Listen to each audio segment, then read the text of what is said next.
श्री स्वामी समर्थ. नमस्कार. पुन्हा एकदा तुमच्या सर्वांचे आपल्या चॅनलमध्ये खूप खूप स्वागत आहे. स्वामी महाराजांच्या कृपेने तुमच्या सर्व चांगल्या इच्छा पूर्ण हो आणि तुमच्या आयुष्यामध्ये जे काही दुःख अडचणी आहेत ते सर्व दूर हो, हीच मी महाराजांच्या चरणी प्रार्थना करते आणि आजच्या व्हिडिओला सुरुवात करते. आज आपण व्हिडिओ पाहत होता बाळूमामा. सर्वांना माहिती आहे की आपल्या श्री संत बाळूमामांचं जे आपण जिथे जातो भेटीला तर ते आहे आदमापूर. तर हे जे बाळूमामांचे मेंढरं वगैरे असतात पा, तर ते आपले आहेत आजपर्यंतही ते अजून सगळीकडे फिरतायत. तर तसेच ते आमच्या गावालाही आले होते. तर त्यावेळेला पहा हे त्यांचं सगळं असा सेटअप असतो पहा, हे बाळूमामांची मूर्ती वगैरे तुम्ही पाहू शकता.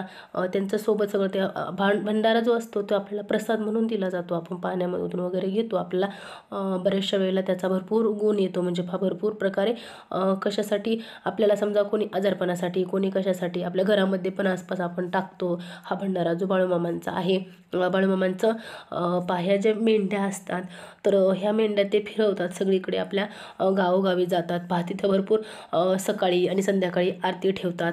महाप्रसाद होतो पहा आरतीमध्ये. हे त्यांचे चरण वगैरे आहेत, हे सगळे सोबत भरपूर सेवेकरी आहेत पहा, जे सेवा करतात की पाहता आपण आपल्या जसं आसपास येतात तर त्या ठिकाणी आपण या त्यांच्या आरतीला वगैरे जातो. तर आरतीला जेव्हा जातो तर तेव्हा आपल्याला प्रसाद वगैरे सकाळी संध्याकाळी भेटतो. मग आपण प्रसाद घेतो. सेवा बरेच जण करतात. तर मग त्यानंतर त्यांच्या मेंढ्या असतात त्या चारायला वगैरे घेऊन जातात. आम्ही आता आरती झाल्याच्या नंतर शूटिंग केलं तर ह्या पहा मेंढ्या आहेत. तर ह्या मेंढ्यांच्या पहा गळ्यामध्ये ओटी वगैरे बांधली जाते.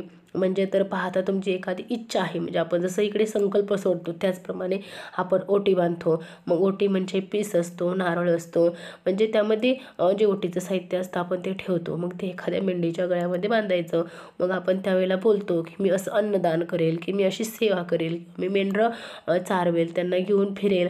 अशा बऱ्याचशा गोष्टी असतात, आपण त्या बोलतो. हे पहा असा सगळा सेटअप आहे. मी हे लांबून काढले, जवळ गेल्यानंतर पण मी तुम्हाला दाखवेल. आणि हे पहा एकदम आपण जवळजवळ चालले आहोत. भरपूर मेंढ्या आहेत आणि खूप म्हणजे काही एकदम म्हणजे बऱ्याच दिवसांच्या आपण म्हणतो, काही एकदम त्यांचे पिल्लं वगैरे पण आहेत. ते जाताना पण भरपूर त्यांची एकदम थाट असतो पहा आपल्या बाळूमामांच्या ह्या मेंढ्यांचा वगैरे. कारण बऱ्याच जणांना त्याचा गुण आहे. जर आपण शेतामध्ये आपल्या चारलं एखादं जर समजा भुईमुगाचं वगैरे जर शेत आहे ना, आपण ते वरती त्यांना पाला वगैरे खायला चारलं तर त्याला डबल पीक निघतं असं म्हणणं आहे पहा बऱ्याच शेतकऱ्यांचं, बऱ्याच लोकांचं. आणि गुण पण तसाच आहे. तुम्ही जर ती ओटी बांधली, तुम्हाला जर गुण आला तर मग आपण संकल्प केला आहे तो नंतर नवस फेडतो.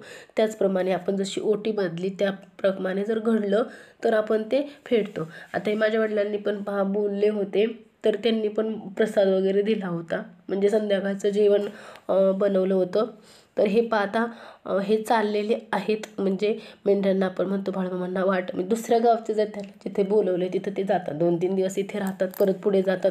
तसा भंडारा JCBने वगैरे उधळतात, DJ गाणे वगैरे असतात. हे बाळूमामांचं सगळं मूर्ती वगैरे सगळं आहे पा. दर्शन घेतात लोक, दक्षिणा वगैरे ठेवतात आणि असं ते चाललेलं आहे. अशा प्रकारे त्यांचे पहा कोकरे बोलतात पहा, छोटे छोटे पिल्लं असतात ना मेंढ्यांचे, त्यांना कोकरे बोलतात. ते पण तुम्ही पाहू शकता. मेंढ्या पण मी तुम्हाला मग अशी दाखवल्या की ती पहा एकदम असं दिसायला पण किती एकदम ताज्या टवटवीत आहेत पहा मेंढ्या वगैरे किंवा हे कोकरे वगैरे. हे लोक त्यांच्या मागे त्यांना घेऊन फिरवतात, सगळ्या गोष्टी करतात. अशा प्रकारे हे बाळूमामाचं आहे. जवळ आलेले होते, मी शूट केल्यापासून म्हणत होते तुम्हाला टाकल पण टाकणंच झालं नाही. तर चला मग आजचा व्हिडिओ इथेच थांबवते. जर तुम्हाला व्हिडिओ आवडला तर नक्की व्हिडिओला लाईक करा, शेअर करा आणि चॅनलला सबस्क्राईब करा. चला तर मग पुन्हा भेटू अशाच नवीन छान छान व्हिडिओसोबत. तोपर्यंत श्री स्वामी समर्थ.